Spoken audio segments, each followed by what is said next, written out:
Hey everyone, Team UDF here for more Tears of the Fiend.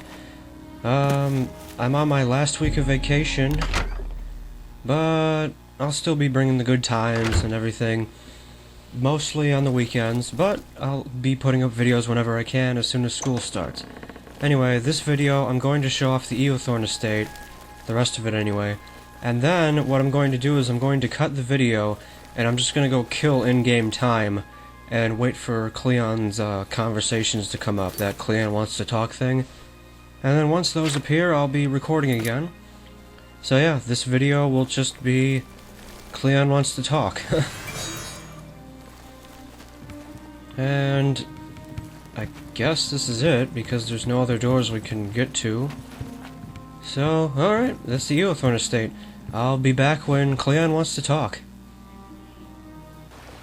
Alright guys, Cleon wants to talk, but where am I? You'll have to wait in order to find out. Alright, throughout the pages of Tamriel's history, there have been many talented warlords. Oh man, I picked a bad spot, the lighting's terrible. He was the most proficient of the warlords, he was unstoppable. Have you ever wondered what made him so masterful at warfare? Yes, I have. Let's see. You could outthink? That looks like the best one. Alright. Your assumption is correct, though I believe it's a bit... Okay.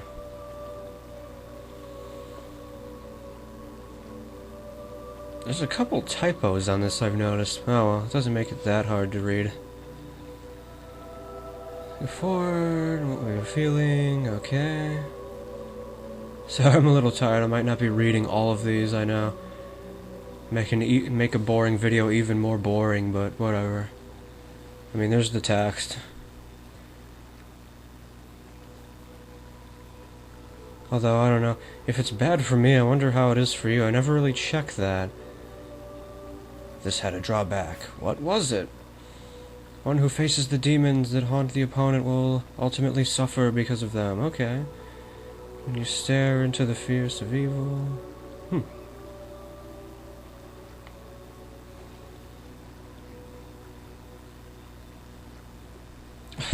I should probably turn out the light in my room for the next one.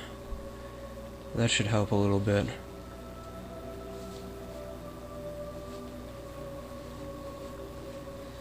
Getting deeper into Cleon's past, though, I'm liking that a lot.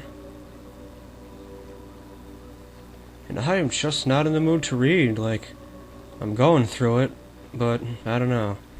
So I apologize if anyone wanted me to read it out loud for some reason. Perhaps I do, perhaps I do not, I'll try it. I'm not too sure, I act freely, and I help but wonder what I might have been had I not been blessed or cursed with this ability. Of being a demon. We will discuss it later. Okay, so as soon as I want to read, it's done. I apologize for that. I'll be back for the next one.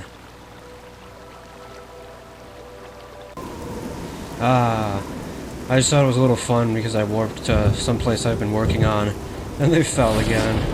And then, yeah. Then they magically appeared. And they were unconscious, but whatever, I don't know.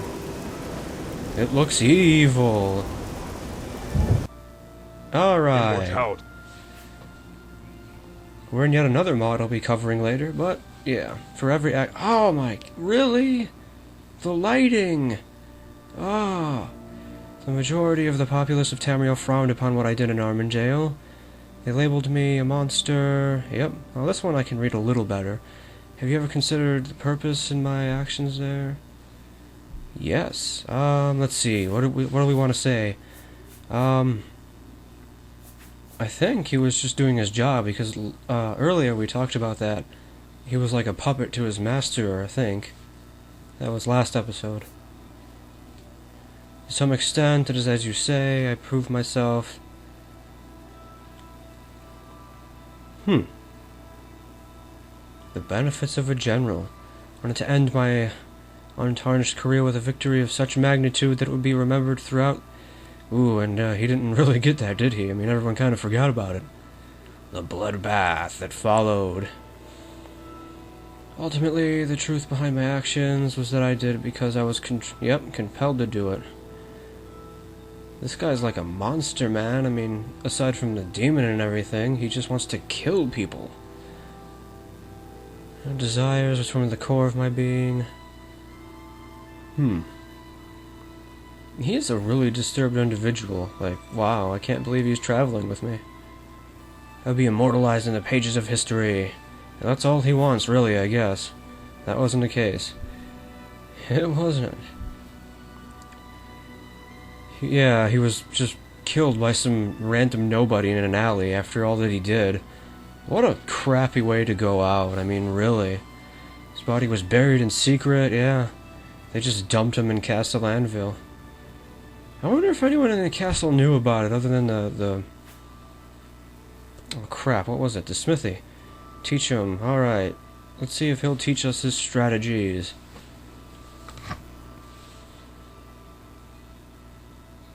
I think I'm getting to the point where I get one of 3 endings now. To one end.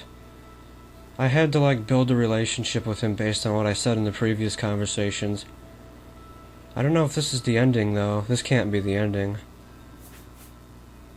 Let's see. I have already more or less... I'll be bold and say that. He doesn't seem too angry. Your actions pale in comparison to my own. You jerk. Guess he'll always think he's better than us. I mean, he tried usurping my rule, and that led to some stupid antics, but whatever. Something we'll discuss at a later date, again. Ah, looks like we said what we needed to because we've motivated him to teach us. Alright. Well, that's good news. Alright, one more. And this time I should be able to see because it's night time. Alright then, by my reckoning is about what you and I discussed, the concept of war. We'll start and eventually work our way training you up to a general. I'm going to assume you have some basic concept of fighting in small groups. Oh, are we even going to need this? Is this even story? I am ready. Begin by looking at squad or section combat. Oh, this isn't going to be anything I have to read. That figures. It might, I don't know. We'll try it. Strategy focuses on using numbers to outmaneuver an enemy. Outmaneuver is spelled extraordinarily weird. Whatever. Section combat, you'll need to utilize strategy in order to use each and every soldier to his maximum effectiveness. Okay. First to be deployed are your archers, who will ultimately control the direction and speed of the enemy advance. Getting the high ground is always the first objective, as it will allow your archers to effectively target an enemy within an opposing formation. Yep, that makes sense. If we have the high ground, we have the advantage. Reasonable distance apart, on a fairly similar level. I can see that. The archers shooting arcs across, allowing you to hit the enemy formation from the front and from both sides. Obviously, when an enemy is under that much of an arrow storm, they will hardly be able to go on the defensive, and hence they have to attack. Are you keeping up so far? Yep. Good to hear. I appreciate it, student. Yep. Deploy your warriors in a house-to-house encounter. Most of the time you should keep your warriors together in a rough formation. It's done to boost morale. Every soldier fights better knowing he's not alone. Alright. Bear in mind that once the fighting itself begins, the formation will dissolve as new strategies come into play. The ever-changing battle, rather. There's no single strategy I can tell you that will win the day, regardless of the circumstance. It's because it depends on the environment. Have to be tactful. Personally, I'll try to keep my warriors together as long as possible. That way they can work in conjunction with each other. The right soldier's shield covering the left soldier. It works wonders against a weaker opponent, but can be dangerous against a stronger one. Does that make sense? Indeed it does. Now permit me one final piece of advice before he retires. The opposing general's greatest... Oh, this is going faster. Okay. If you ever find yourself facing a general you ever know. At any rate, I grew weary of this chatter. Okay. Alright then.